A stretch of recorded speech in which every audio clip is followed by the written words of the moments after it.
Hey, what's going on, everybody? Welcome back to Jim James Games. Today we're going to take a little bit of a break of the War Within. Did a lot of farms on there. Now we're going to go back to an old classic. We are currently waiting for raids and stuff to open up, so we're going to go ahead and just run through this. We did a 100 runs of Ragefire Chasms. Are located in Ogamar. Currently right there. You go down this little cave, take this left, and go right in here. I have done 99 runs so far. This will be my 100th run. So it's pretty chill. You just run in here, burn these guys down. Of course, one gets by me. Just loot them. I will start my loot appraiser real quick. Like, this is a pretty straightforward, quick dungeon. Not a lot of huge items in here. Actually, I don't think there's any huge items in here. But there is many different like gray items and white items that you can get in here that's worth some decent gold. As you can see, that veteran's cloak. We'll check it out here in a little bit. Do some speed boost through here because there is a lot of gaps in between mobs. The mob density is not very big. It's not the greatest, but if it's something you want to get in here and get some of these gray and white items, you definitely do it. You do not need to do 100 runs to get them. You'll get plenty of them really quick. But I just run through down here, come all the way down where those guys hanging off the cliff, burn these down, and then come up. And then come back down. And then go towards the end. Like, we're a minute in. This is like a minute and a half run.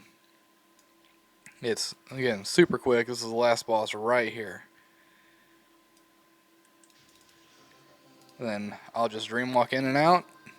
It's probably just as quick to run out than it is to dream walk in and out, but doing this will take you towards the end. Now, I will probably get rid of most of this stuff. This guy is a Rusty Warhammer, is savable.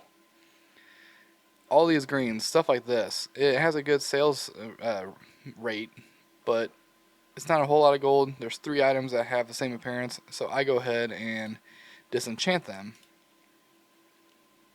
Same thing with this one. That one I will not keep.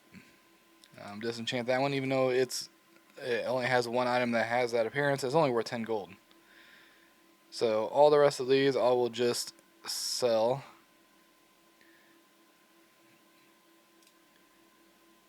Pull out my vendor mount and just sell all of them.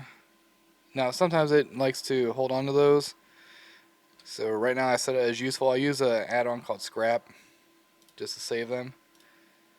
But now we're going to go ahead and dream walk back out, and I will show you where it takes us to. It's not very far from the dungeon, but you have a little bit of a walk to get to the dungeon after you dream walk back out. As you can see right here, we're pretty much close to where the auction house is and everything. You just go down this path and you take that left or right, and then you're there. So from here, I'm going to go ahead, and that was 100 runs. Okay, now we're back on the banking tune. This is everything that I pulled from running Ragefire Chasms. For the most part, there is some stuff that I had duplicates of that I just put into a box because I didn't have enough space in these bags for all of them, but a lot of these ones are like super cheap. Like 300 gold here, and those are worth a little bit of gold. But a little bit over 1,000. But we're going to go ahead and go through these. We got wooden shield that's going decent. And most of these I keep because there's only one item that has this appearance.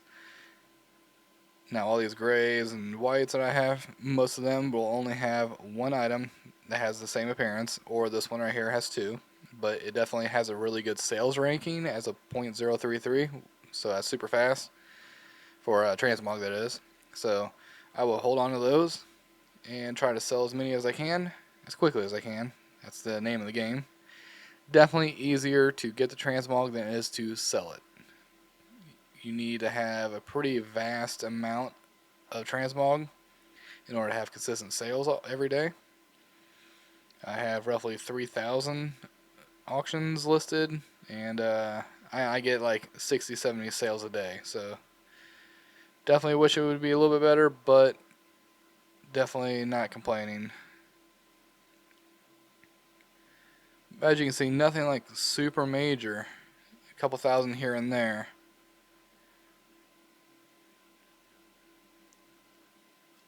Some of these look pretty cool.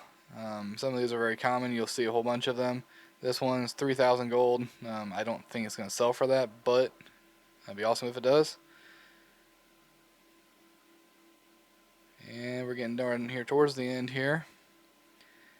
That one, no way is worth 20k. Obviously, the regional sales average is 68 gold, but some of these you can definitely get rid of. They were a little bit higher gold when I was farming them. Now they're not so much, but that one sells quick. It's 0.049. That will probably sell within a day. Now these knives down here, these ones right here are pretty popular. Carving knives. I think 3 of them total. Yep, you can see in the inventory in the war bank I have 1, or yeah, war bank I have 1. So yeah, 3 of them total out of 100 runs. Not too bad, but like I said, only 67,000 gold in my bag, and here's all the loot I got from like materials and stuff. This from disenchanting, they're not worth hardly anything. Greater Eternal Essence has definitely dropped since the War Within came out, but it'll probably go back up eventually. But 67,000 gold is not very much for running 100 runs.